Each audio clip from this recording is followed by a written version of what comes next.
lives on the island of Oahu in the town of Kailua.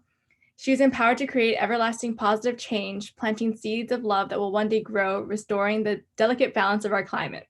Sebastian is a 9th grade homeschooled student in the town of Captain Cook on the island of Hawai'i. He is passionate about regenerative agriculture, sustainability, and writing, among other things. So we'll transfer it over to you guys. Take it away. Thank you. Are we allowed to share screen? Yes, totally. Yeah, I don't see why not. Awesome. Thank you. Let's see. Let us know if you can get Okay. use privileges. I'm pretty sure yeah. Can everyone see? Yeah. Awesome. So yeah. Thank you for the introduction, Madison. My name is Tyler. I am 16 years old, and I, again, live here on the island of Oahu in the town of Kailua. And just really excited to be given this opportunity, such a blessing beyond words, to be, again, sharing my voice with you all. Sebastian? Thank you, everyone, for having me here today. Such a privilege to be speaking about these pressing issues. Such a privilege to get this presentation together. I'm, again, as Madison said, I'm Sabastian Lambert, ninth grade student living on the island of Hawaii in the town of Captain Cook. So, what is a seed? Both tangibly and metamorphically speaking, what is it? Now, this is a question that you do not need to respond to right away, but we greatly encourage you all to take some time to really dig into the soil of your soul, and looking rather than within. Just, what is a seed? Now, this is a question that we will revisit before the end of the workshop, because it is through connecting to the meaning of a seed that you'll be able to connect and nurture the seed of your soul. And on that note, we would just like to share a little bit about what our perspective is on the seed. Seeds are the circle of life in the palm of our hand, a journey of living and dying, a seed itself, a mystery, born in the dark, reaching for the light, a sacred gift that has the potential to grow and create. It all starts at the seed. You are a seed. We are all seeds, planted in the garden of this earth, nourished by the sun, the rain, stars, the moon.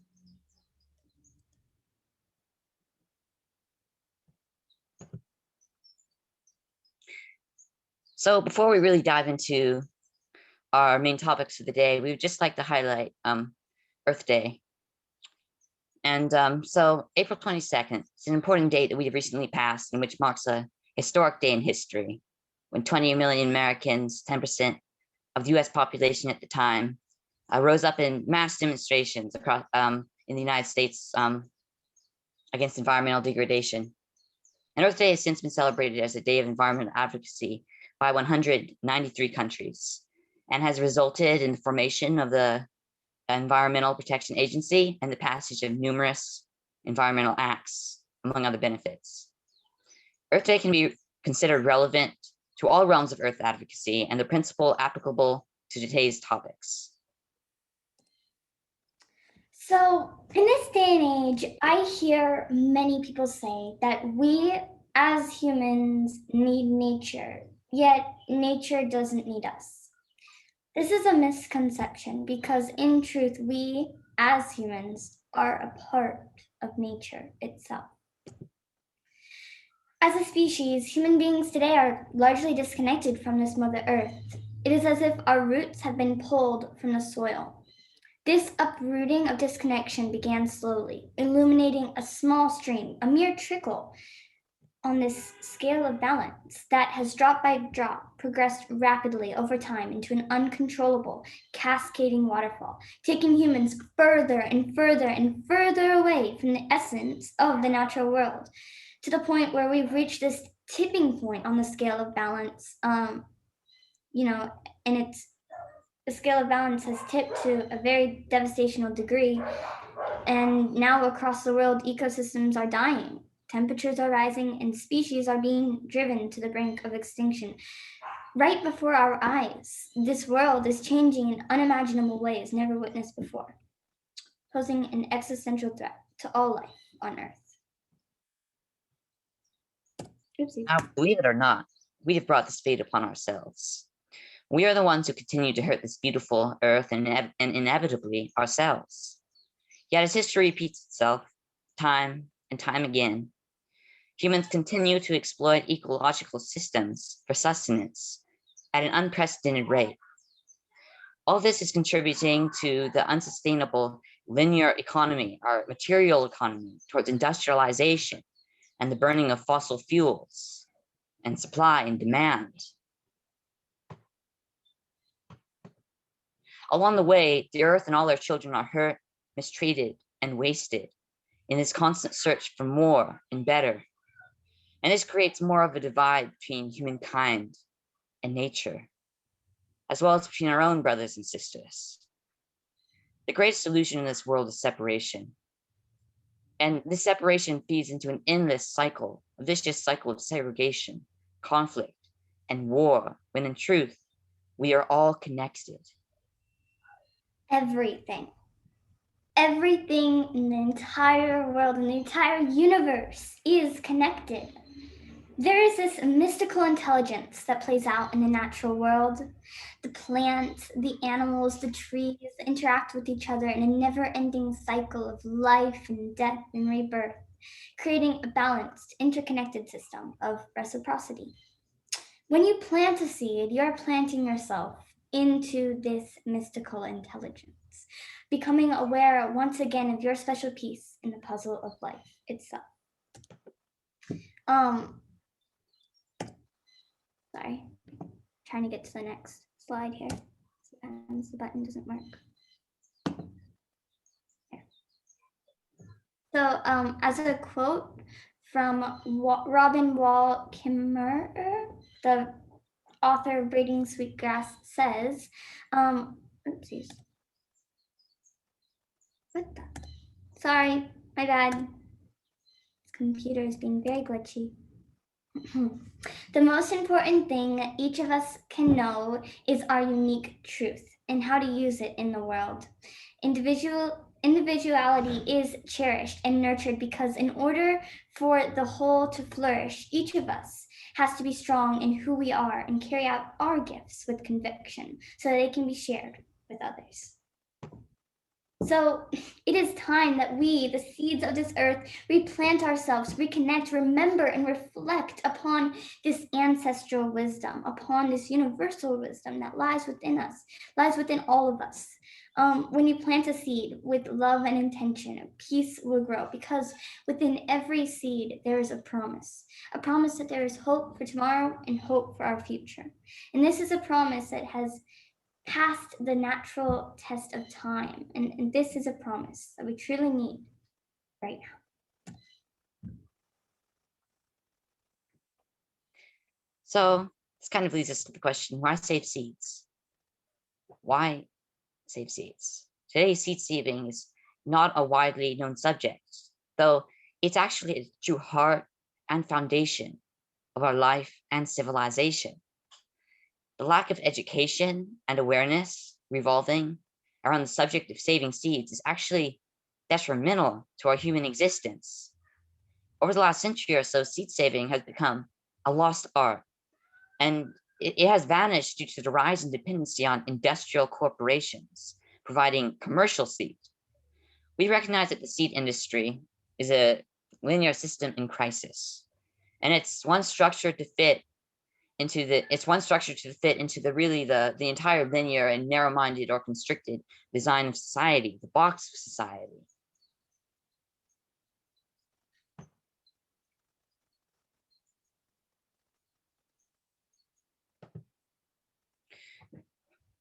But through seed saving, as we develop home gardeners in our communities, as we develop growing awareness of the power of seeds, it's an awareness that inspires a shift in consciousness through a clear path of action. Again, it goes back, it starts at the seed. And when you plant a seed, it really is such a tangible experience that will forever grow in your heart. When you save and share seeds, you're joining a cycle of reciprocity through harmony with nature and the natural path of the seed, receiving, planting, growing, and giving. The reality of this present moment is that across the world, this is a huge time of fear and uncertainty. The only true consistent in our lives is change. And it's how we react and it's how we adapt to these changes as individuals and as a community that will essentially define the future of our world. And that's a huge truth. But it is acknowledging this truth that is the first step on the healing journey of both humanity and society. So we have recognized, the symptomized state of this world, but what is the root cause? What is the root cause of our world's reality? We believe it's disconnection. And the medicine for this, nature. Today, we need nature more than ever before. Connecting and interacting with the natural world of plants and soil and seeds and all their life and vitality awakens a part of your soul, bringing joy, peace, inspiration, and connection. Now, this is the story behind Seeds of Honua, and this is why you never underestimate the power of a seed. So, Seeds of Honua is a youth-led, movement-based organization committed to creating a brighter, healthier, more sustainable future of peace by connecting Keiki to nature and empowering them to take action to respect and protect our Mother Earth. And that's exactly what we're doing. We've actually kind of gone above expectations. Well, at least the promises that we are looking towards is the promises that we presently look towards. It's very expansive. The seeds we're planting out into the world are transforming our food systems, preserving our biodiversity, healing the scars of our sacred Mother Earth. These seeds that we're planting in our gardens, planting within our souls, are inspiring an intergenerational community of people who know what it's like to plant and save a seed, who understand the privilege of being stewards and caretakers of our Mother Earth. And this is planted in the vital importance of honoring the natural world and reestablishing our essential roots of connection. And from these essential roots of connection, these seeds that we spread over the great horizons of the earth are growing and blossoming, holding the promises of our future within every fruit.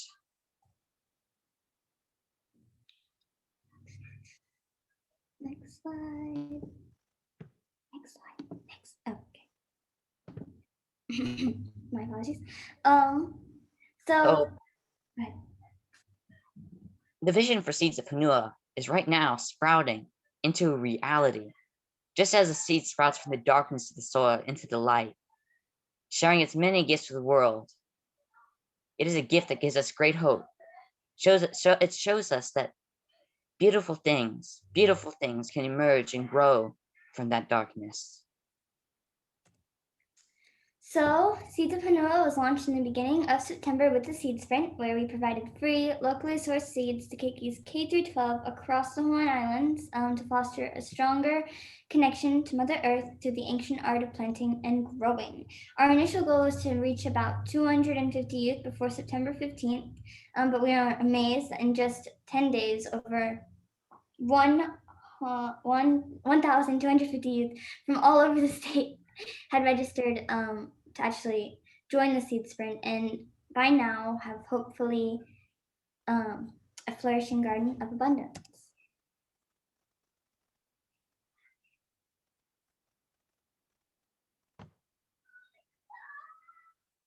So, following the Seed Sprint, we embarked on a journey to the world of YPAR, Youth Participatory Action Research. And we did this with the intention of analyzing just how impactful the Seed Sprint really was. We were also interested in hearing from other youth about their perspectives on gardening and seed saving. During this project, we explored and practiced various research and investigative methods to understand interests needs and challenges of youth and families across the state of Hawaii in relation to home gardening and seed saving. We learned from youth and adults of all ages, including youth 5 to 18. So there was a wide age span, parents, family members, and educators.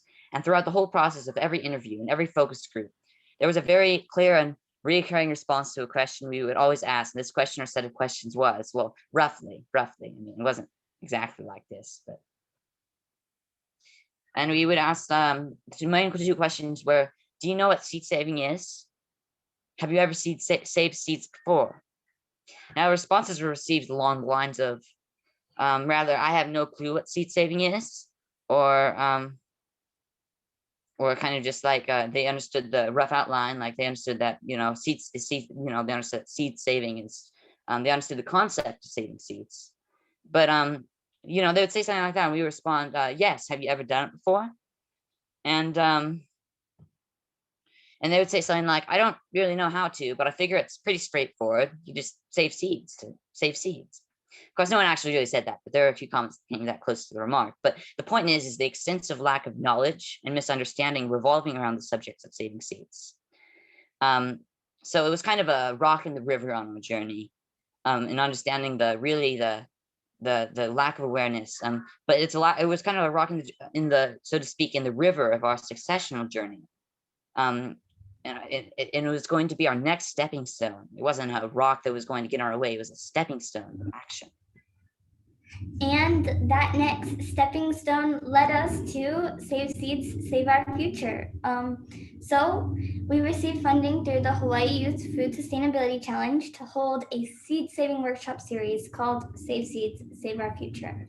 We initially recruited 16 youth and 10 educators to grow in their knowledge, understanding, and appreciation of and for the sacred art of seed saving.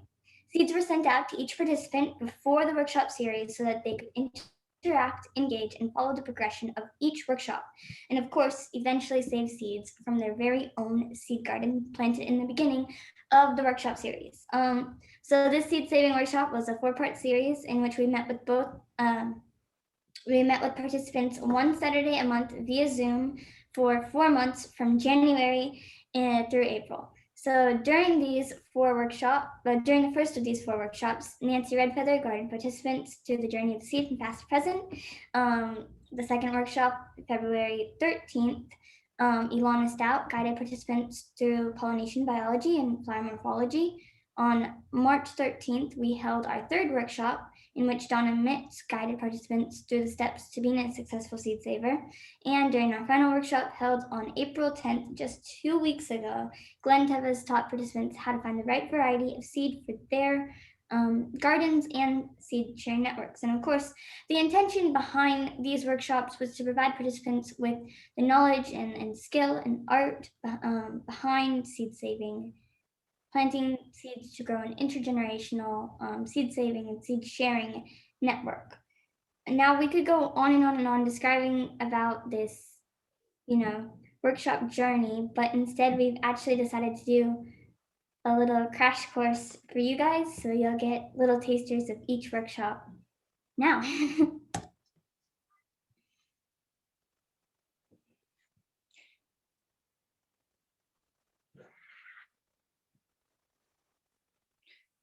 So we'll begin with the journey of the seed from past to present. And we're just going to begin with a brief history on seed saving. So that it is believed that anatomically modern humans, or subspecies Homo sapiens sapiens, have been around for about 200,000 years. And during our existence as a species, there have been 2 ice ages and 3 interglacial warming periods. For most of human history, over the Paleolithic era, or Old Stone Age, from 200,000 to 15,000 years ago, humans were nomadic hunter-gatherers. This meant that they were constantly moving from place to place in a purposeful migration, following food sources and flowing with weather patterns. Then around 10,000 or 15,000 years ago, depending on what part of the world you look at, the climatic weather patterns started changing and the earth began to warm. Over time, as the earth's temperature warmed, and a world that was once covered in lots of ice began to thaw, seeds that were hidden in nature's very own seed bank began to germinate and grow. A whole new and unfamiliar world sprouted from these climatic events. A whole new and what happened was people started to experiment with all these plants. They saw them all sprouting everywhere, all these species that they'd never seen before during the Ice Age. And they started asking themselves, what plants can we eat? What plants can we use medically? What plants can we use to make tools? And so began agriculture. And as soon as plants became our teachers,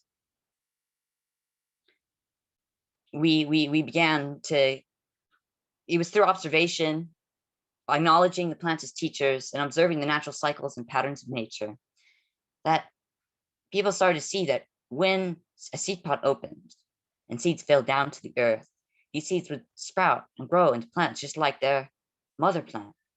And from this simple observation, people started realizing that they could gather seed and cultivate or plant it. We planted seeds and watched them grow.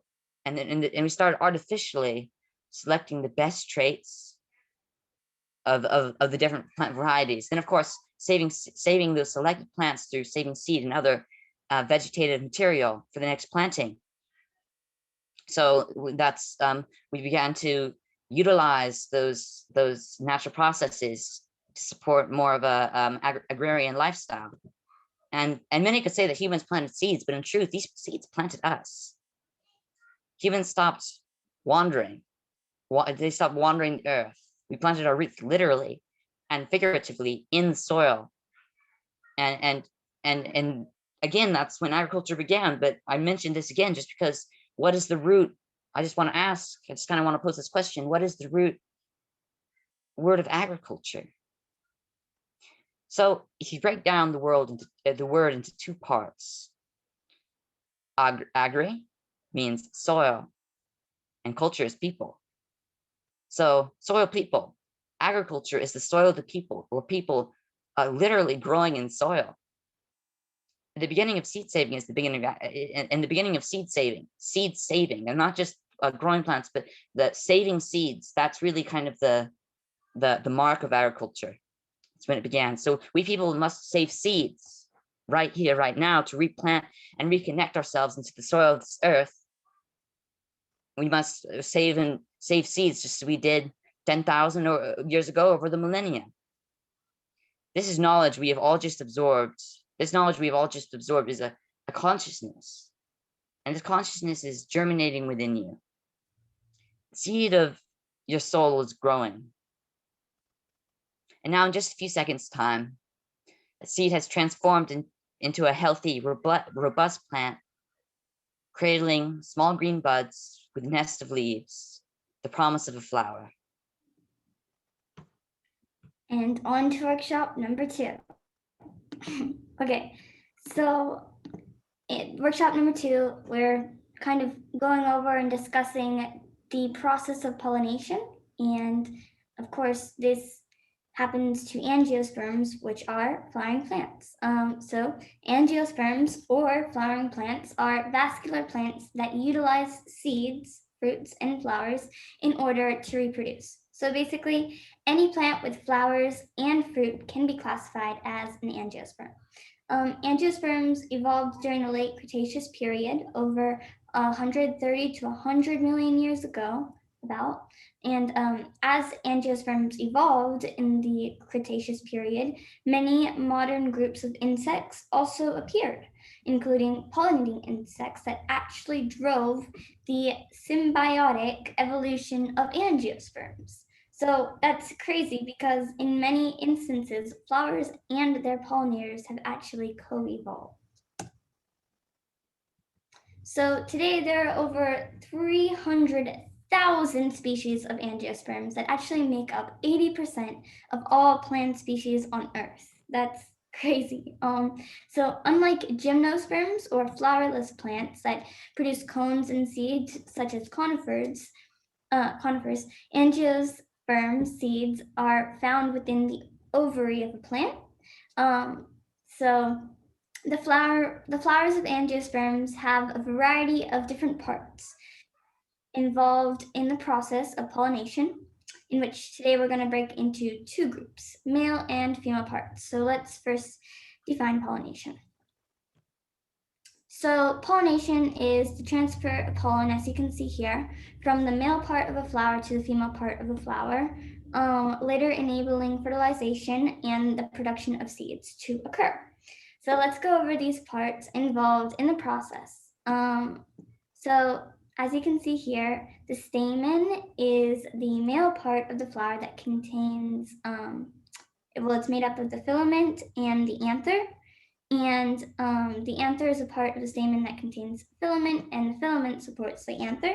And then we have the carpel as the female part of the flower, which is comprised of a style, a stigma, and ovary.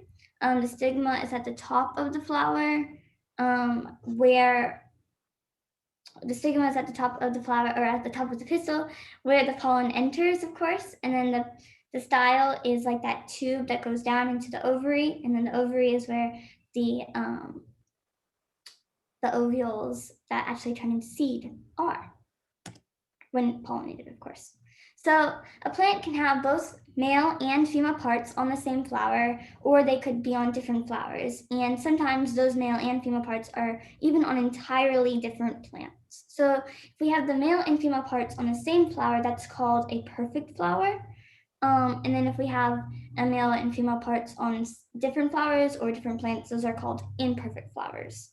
So basically, in summary, flowers that have both male and female parts, again, are perfect flowers, and then flowers that don't, that have parts on different flowers or different plants, are imperfect flowers. So imperfect flowers on separate plants are called dioecious, meaning two house, or dioecious flowers.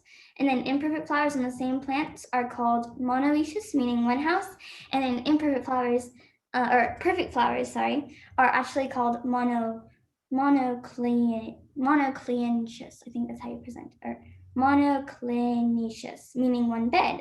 And this is actually pretty crazy terminology because it tells you how the plants are pollinated. And we need to understand basically how the pollination process works, and we need to understand how the concepts of self-pollination and cross-pollination. So when a flower from pollen from a flower's stamen is transferred to the flower's stigma, it's called self-pollination. And self-pollinating plants have perfect flowers and do not usually require the assistance of any wind or insect pollination. And then cross-pollination is a transfer of pollen from one anther of one flower to the stigma of another flower. So that's with the imperfect flowers, and that process does involve and does utilize the help of pollinators and insects, or such as insects and wind. Okay, going into the next slide. So when plants are pollinated by wind, the wind picks up pollen from one plant and blows it to another. So flowers that are pollinated by wind often actually have long stamens and pistils, but since they don't actually need to attract any pollinators, they are pretty dull colored, usually do not have any scent, like don't have any smells, and they don't really have large petals. But then over here, as we see with this, so this is a cornflower on the left, and on the right is a squash flower. And as you can see, the squash flower is brightly colored with very large petals, and this is an indicator that this is an indicator that this, of course, is insect pollinated or pollinator pollinated. And then some pollinated flowers actually also have strong scents. So pollinators are animals such as birds, bats, butterflies, beetles, wasps, bees, and other small mammals that visit flowers and drink nectar or feed off of pollen. And in doing so, they naturally transport the pollen as they move from spot to spot or flower to flower. And this movement of pollen must occur for a plant to be pollinated, to produce fruit and seed and reproduce. So this means that flowers and plants actually rely on animal pollinators and wind pollinators worldwide. There are over, I think it is 200,000 species of plants that utilize this pollination transfer. Did you know that 1/3 of animals actually that are involved in this process? I don't know what percentage of plants are animal pollinated and wind pollinated and self-pollinated anyway, but actual really awesome statistic is that 1/3 of our food supply actually relies on pollinators, on animal pollinators, meaning that you have pollinators to thank for one out of every 3 bites of food. Sadly, the pollinator populations are at risk because decades of stressors, including the loss of degradation, habitat fragmentation, pesticides, synthetic fertilizers, and on and on and on and on, have had just these devastating effects on pollinators across the globe. Can you imagine if pollinators were taken out of the equation? Can you imagine hundreds and hundreds of people out in the field with Q-tips trying to pollinate every single flower? I can, and it's very, I don't know, it's haunting. But thankfully, there is something that we all can do in our very own gardens to help these pollinators flourish once more. And that one thing is incorporating biodiversity. So biodiversity is the key to resilience and the secret, again, to cultivating a vibrant ecosystem of plants and pollinators, since it's this symbiotic relationship. So plant your landscape with a beautiful tapestry of native plants that have evolved to local pollinators and thrive under the conditions in your region. Some pollinator, I could go on and on and on about pollinated plants, but some non-native pollinator plants that you can save seeds from include cilantro, marigolds, and dill. On to workshop number 3.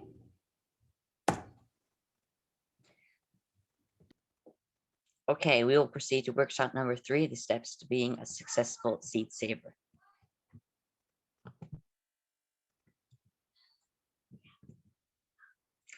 Oh, I feel like we've already visited this one, but this is in pertinence to this workshop, why save seeds. Okay, so we're going to discuss a little bit about the benefits of saving seeds. Honoring the Aina through seed saving, it builds healthy connections with benefits for individuals and communities. Seed saving creates and facilitates a connection with ourselves as we discover our gifts as caretakers, a connection to Mother Earth through our relationships rooted in reciprocity, and connection through our service to the community as we build a movement toward resilience and self-sustainability. Additionally, you can save seeds for economic reasons. Okay, so some of the economic reasons would be, yes, it depends on the seeds and by the amount that you buy them, but a typical package of seeds costs between $3 and $5. While actually, well, a flat, okay, $2 and $3, a typical package of seeds, $2 and $3, and then a transplant costs $5 for just one packet, one transplant. By growing plants from seeds you have saved, you can significantly reduce your economic output. And beyond that, it's locally adapted to your unique environment. Most commercially available seed has been selected because it performs fairly well across the country if given synthetic fertilizers. When you save seed from the best performing plants grown on your land and with your unique cultural conditions, you gradually develop varieties that are better adapted to your soil, climate, and growing practices. And a part of this is selecting for your desired traits. It's all about selecting for your desired traits. Be carefully observing. It's very important to carefully observe your plants. You can save seed from those plants that meet your needs for a variety of desired traits. With time, most of the plants you grow from that specific variety will have your chosen or selected traits. And we will talk about this more later, but but think about it. Do you like that color of the tomato, the flavor of that pepper? Or was that variety just the variety of lettuce just super easy to grow? I mean, all like stuff like that. And to kind of broaden our perspective here, it retains control of the food supply. If you save seeds, you can grow your own food.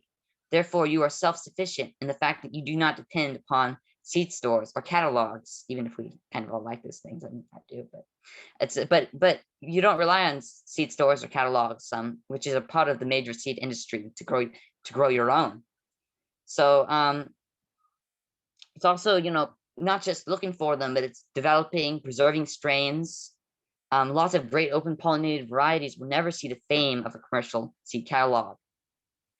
So many of these heirloom, these unique plants only exist in the hands of a small amount of gardeners. Lend a hand and save some of those seeds, especially those that are in danger of disappearing, and many of them are. We need to preserve our plant heretics, genetics, and biodiversity. Countless plant varieties have been discontinued as big corporations have consolidated the seed industry to focus merely on profitable hybrids that possess certain traits like shopability. If you go to the store, you can see the lack of diversity, even in the produce aisles. As even in the produce aisles, there is evidence of a monoculture. Can anyone tell me the last time that they went to the store and saw one of those wrinkled, multicolored old heirloom tomato varieties? I personally have not seen such a sight. Because number one, those tomato varieties are usually very soft and tender skinned, meaning that they don't possess the certain traits like shippability or uniformity. When you say seeds, you are preserving the legacy of these open pollinated varieties, therefore preserving plant genetics and biodiversity, something that is still on rapid decline due to these large seed industries again. And last but not least, we need to save our pollinators. As was discussed above, we need to save our pollinators. When we let plants go to seed, they have flowers, and those flowers are frequently visited by pollinators. So basically, while you wait around for your flowers to produce seed, they're providing invaluable food sources for your bees, butterflies, beetles, and so much more.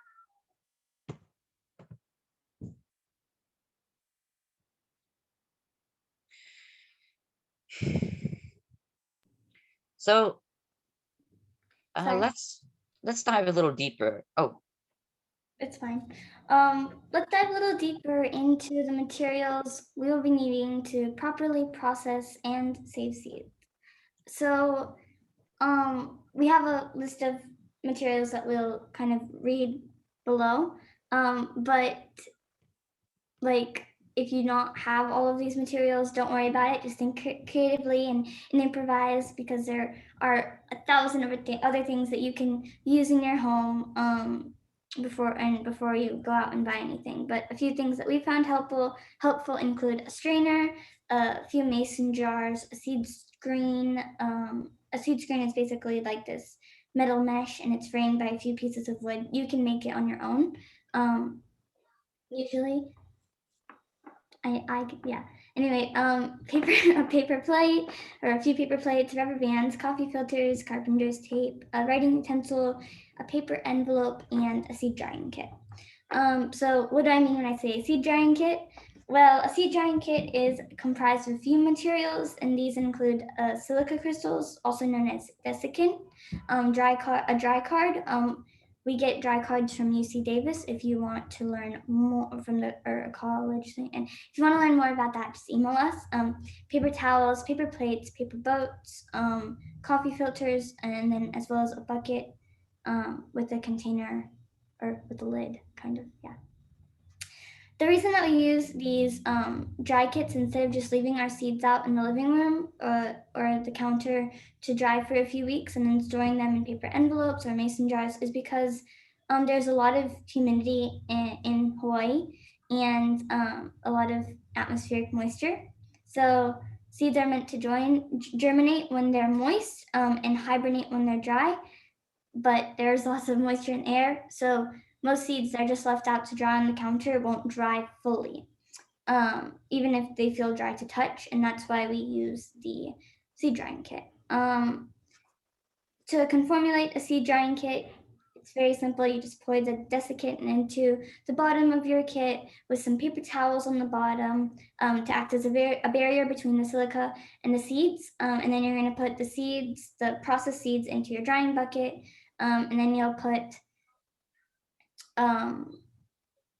your dry card by the seeds or on the seeds, and then it usually takes about 2 weeks or so. But once the dry card turns a certain color, usually when the dry card is pink, it means it's wet, and when the dry card turns blue, it means it's dry. So when the dry card indicates that your seeds are dry or blue, then you can then take your seeds, put them in like a mason jar, and store them in the fridge. And that's just a really awesome way to continue the longevity of your seeds. So now, before, again, we dive any deeper, let's just discuss a few terms here. So what is an open pollinated variety of seed? Well, a variety that is allowed, an open pollinated variety is a variety that, when allowed to cross-pollinate, only with other members of the same population, produces an offspring that displays the characteristic traits of that variety. And then an heirloom variety is an open pollinated variety, a cultivar that has been grown and shared from generation to generation within a family or a community. And another way that I like to identify heirloom varieties is that they have a face, a place, and a story. And then a hybrid is a plant or a variety that has been created by crossing two stable, genetically distinct parental populations related to such a plant or variety. And this is also called an F1 hybrid. And you'll actually see on the seed packets at the store, can say like F1, and that means it's a hybrid. And we'll go into why these terms are important in seed saving.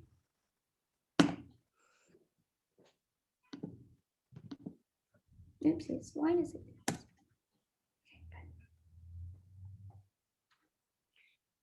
Well, I mean, it's up to you, but it's recommended that we start with self-pollinated plants as beginners. You should always choose open pollinated varieties for seed saving. And these open pollinated varieties, they can be heirloom. They can be heirloom, but just remember, all heirlooms are open pollinated, but not all open pollinated varieties are heirloom. There are two main types of open pollinated varieties: self-pollination and cross-pollination. Self-pollinating, yeah. Self-pollinating and cross-pollinating. For beginner seed savers, you should always start with selfers, as they're the easiest crops to save seed from. These include peas, beans, tomatoes, peppers, all of which are self-pollinated crops. To maintain the plant's genetic diversity, you should ideally grow and save seed from 10 to 20 plants of these self-pollinated plants. If you save seed from only one self-pollinated plant, the plant will reproduce, but you are narrowing its genetic diversity, and that's the last thing we want to do. We want to continue to diversify its genetics. Now, unlike self-pollinated plants, cross-pollinated plants, such as brassicas, carrots, beets, squash, cucumbers, melons, must receive pollen from other plants of the same variety to produce viable, true-to-type seed. Cross-pollinating seed crops need to be isolated from other varieties of the same species. The simplest solution to prevent cross-pollination is to grow only one variety of a given species. Again, you can save seeds from just 1 or 2 plants, but to maintain long-term health, vigor, resilience, and genetic diversity of your population size, and to preserve genetic diversity among so many other benefits, your population size will have to be much larger. And we're talking like between 50 and 100 plants. And for corn, you have to that's like 200 plants. Yeah, so we get into kind of the numbers and statistics there, but I would pay for a beginner seed saver, I would pay less attention to all of those kind of bigger, I don't know, facts and stuff. I would just focus mostly on kind of planning for seed saving and understanding those concepts. And understanding also that in a small backyard, you may not be able to address every single problem or every single kind of scenario. In this instance for cross-pollination, you know, you don't know what your neighbors are growing, but you might want to know. Anyway, so a big important aspect of seed saving is it's important to plan for your seed saving crops because sometimes these crops can take more time and more garden space. So depending on the type of plant, growing for seeds, again, may take more time than growing for vegetables. Additionally, some plants such as lettuce grow much larger when they bolt or when they kind of grow a seed head. So if you grow in containers, you might need a bigger container to supply as much nutrients and space that your plant might need. And then due to the increase in your plant's size, they also may need support. And these support systems can include trellises, stakes, or even tomato cages. And then another really important aspect is to know when your seeds for seed saving are mature, because some plants have seeds that are ready to harvest when the fruit is ready to harvest, and other plants actually require longer times for the seed to mature. And this is like eating ripe versus seed ripe. And I'll just go into this a little bit, but some plants, again, are ready to harvest when the fruit is ready to eat and harvest. So these include peppers and tomatoes. And it's important to, you know, wait until these fruits have ripened to their fullest expression of color. And then you can harvest them. Sometimes I like to cut off the heads of peppers and then, you know, that's your seed. And you can eat the pepper. For tomatoes, it's kind of a bit more challenging. You can like scoop out the gel and the seed, and then you can eat what's left of the tomato. But then other seeds such as like beans, lettuce, eggplant, okra, broccoli, and like cucumber and other stuff like that actually need to stay on the plant longer until they're overripe for eating, because that means their seed is ready. And then we have to know how to correctly dry, label, and save seed, and then selection. So we'll talk about this a little bit more later, not too long. So when we have plants that we are selecting seeds for, we don't want to just take anything that we don't want to just take anything that is growing or fruiting. We actually want to select and look for certain traits of like vigor and hardiness, or earliness, disease, pest resistance, tolerance to heat, late to bolt, and other traits like that for like color, productivity, storageability, flesh characteristics, size, and so on and so forth.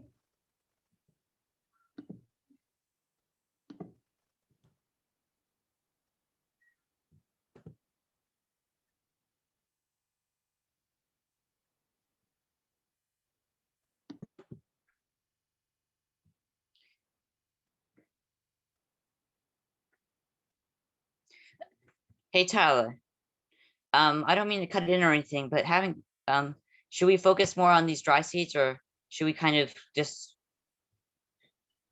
Let's quickly go past this, like. Yes, because we have a lot more valuable information to share. Yeah.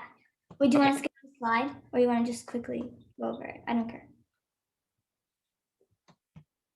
You want to let's go to workshop 4. Okay.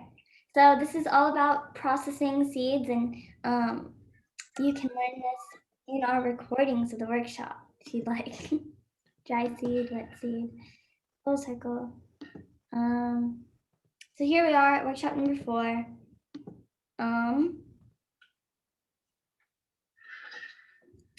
Here we go.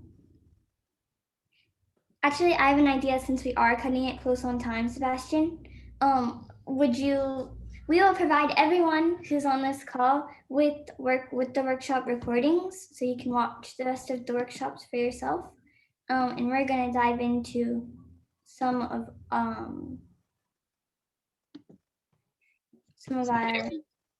Exciting topics. Wait, oopsies. Okay. Nope. Okay, right here. So I ask you now to visualize a community. What do you see? You know, maybe it's a strip of road with a few houses on either side, some kids playing, a dog barking, the common stereotype within our society. Or maybe you think of like a community as simply a group of people who get together or like live in the same place, or you know, they're whatever you think.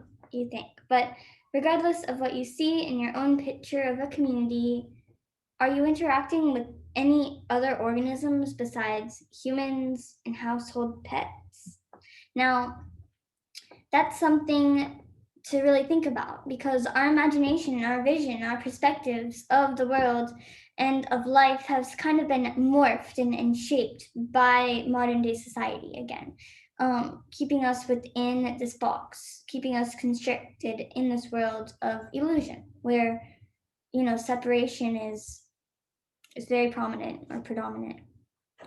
But, you know, from an ecological standpoint, a community is a group of organisms that work together and interact with each other within an environment or habitat.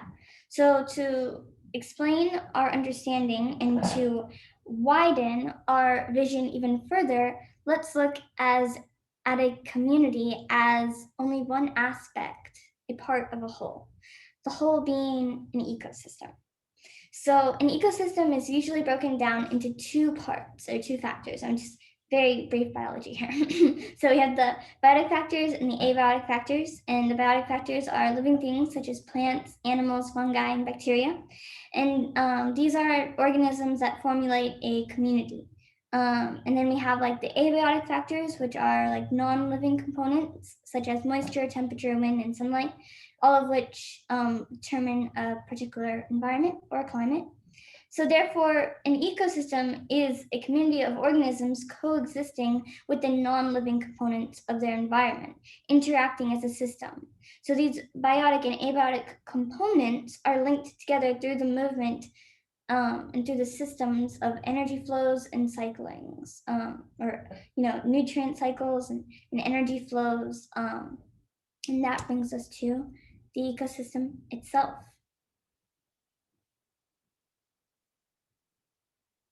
You're on mute. So ecosystems can be very large or very small. If you think about it, the whole surface of the earth is a series of interconnected, overlapping ecosystems, composed of energy and feedback loops and ecosystem processes. These 4 central processes of ecosystems include energy flow, water cycling, nutrient cycling, and community dynamics. Each rhythm, pattern, and beat plays an important role in the song of a balanced ecosystem. Let's go on to the next slide. We don't need to go into all of the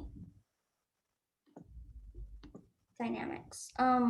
So how are we humans a part of this picture? How are we a part of these functions, right? The truth is that we already are. It is just that the narrow vision of society has prevented us from seeing this truth.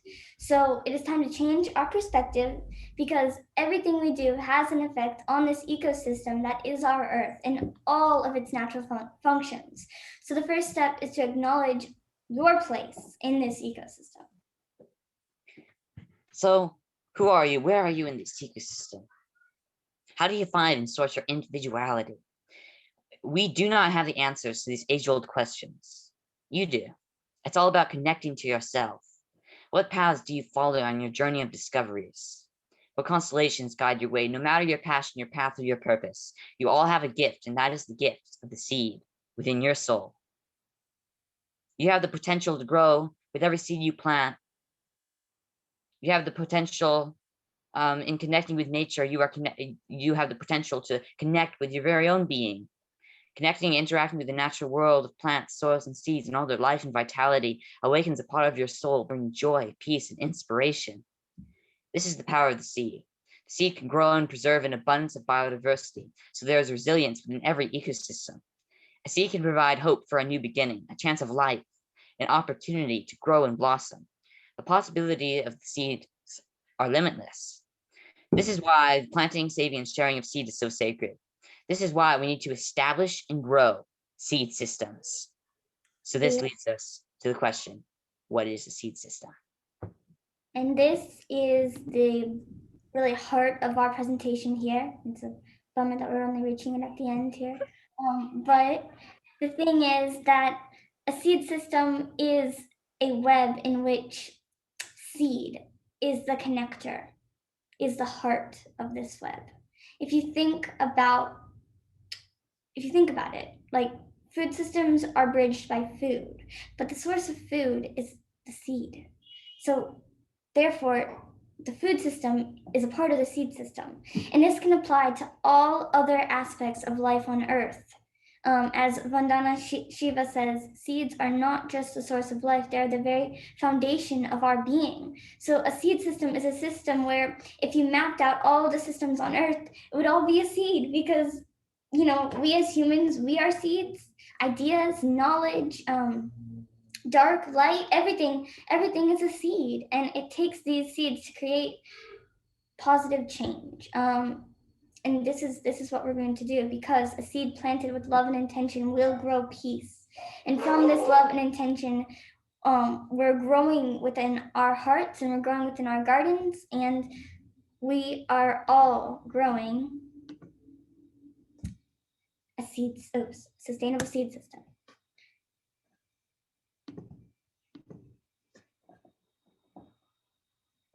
You're on mute, sorry.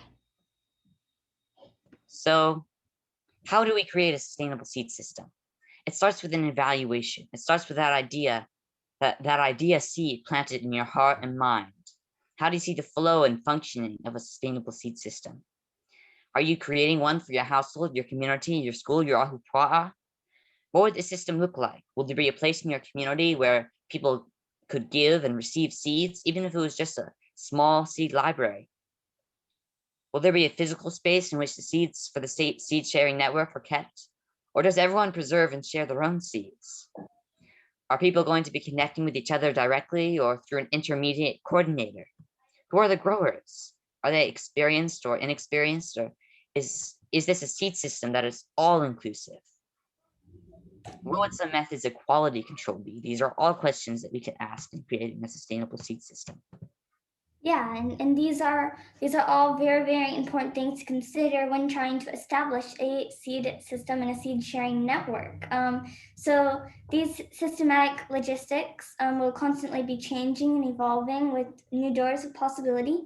But now these questions, for now these questions are a very good foundation for thought. And then very quickly here, just gonna share a few examples of a seed system, possibly. So as you can see here, this is one example of a seed system. It's a very circular system, mimicking nature, mimicking this feedback loop, this circular economy.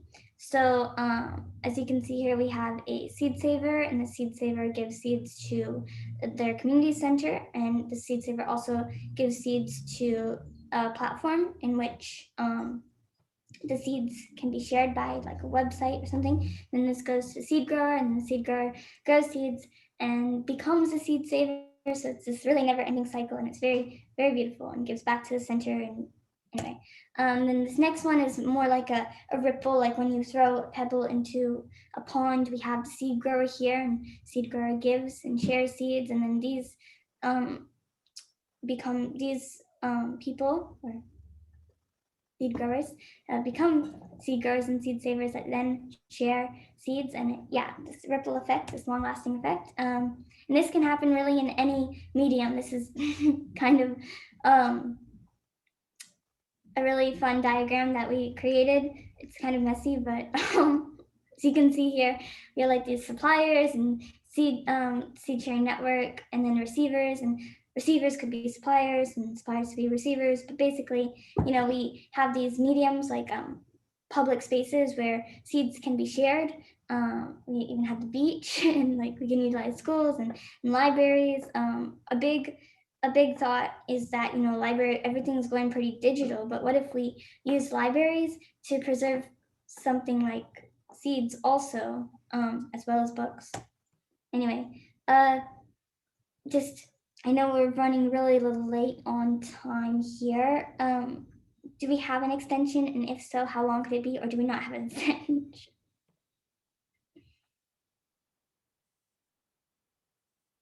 Because we can end it whenever. I think no rush as long as everyone is all right. We are gonna have a 10-minute, maybe a 15-minute break after this if anybody needs it. But if everyone on the call is all right, we could keep going a little bit more.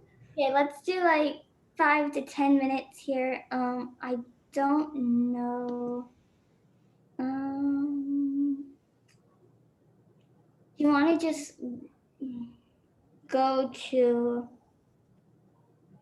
how about you do this slide, Sebastian, and then we go to like the food system slide, and then we call it a day.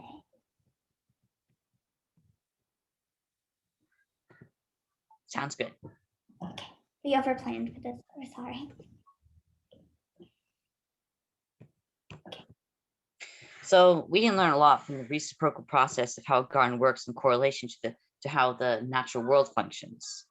In the natural world, the connection of all life is one intelligence, one presence. The trees drop their leaf litter that decomposes underneath the herbaceous layer of flora that protects the soil and feeds the worms and other microorganisms. The birds eat the fruit, and the seeds are distributed across the landscape in its journeys. The penetrating and scintillating beauty and intelligence, the oneness, is awe-inspiring. And so let us be inspired and take that inspiration to the level of innovation and transformation, and really bring that inspiration to the outside world, into nature, and into the world of human society. To the world of human society, no separation between nature and human society, and we start doing this even in our backyards, and where even in backyards we find a sanctuary of nature, healthy, resilient. When we think of a garden, we may think of a 5-foot garden, a few tomatoes growing on your balcony, a mosaic of flowers beautifying the path that invites you into the front door. You may also recall more diverse growing spaces that may have hosted not only a few species, but a magnificent array of all variables within the plant kingdom: sunflowers, marigolds, cucumbers, squash, and so forth, weeds, among many other plant varieties, ranging from vines to vegetables, to leafy greens, to the common herbs, to the bittersweet melons. There is truly no limit to how much you can grow within any given space. There is no limit to how much depth a piece of land can be given, be it the land's natural depth or the depth that you bring to it with your own character.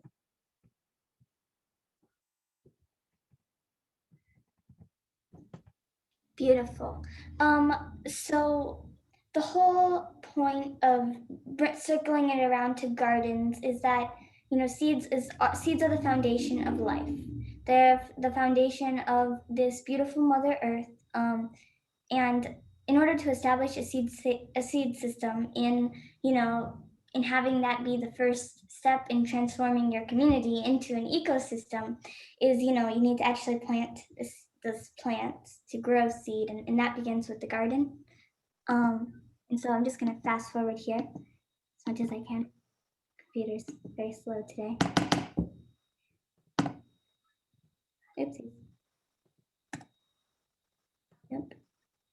Okay. So we are growing a future here. All of us, everyone at this Hawaii's Food Summit, we're growing a future.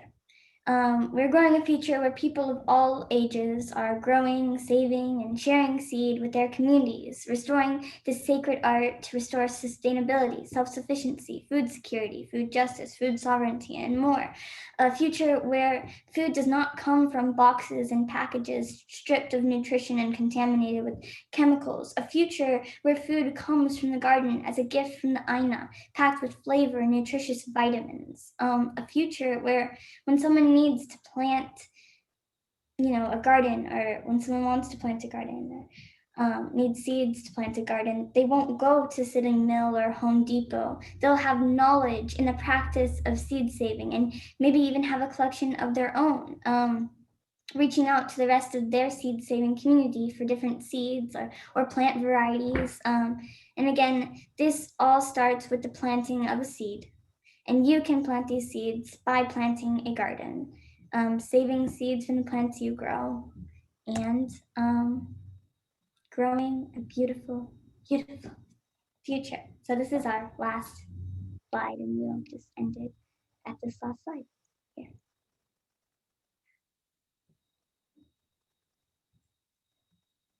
So we will now end with just some closing words. So the Earth Mother had always waited patiently and burned in our minds and in our hearts her true aura, her true resilience, her true beauty.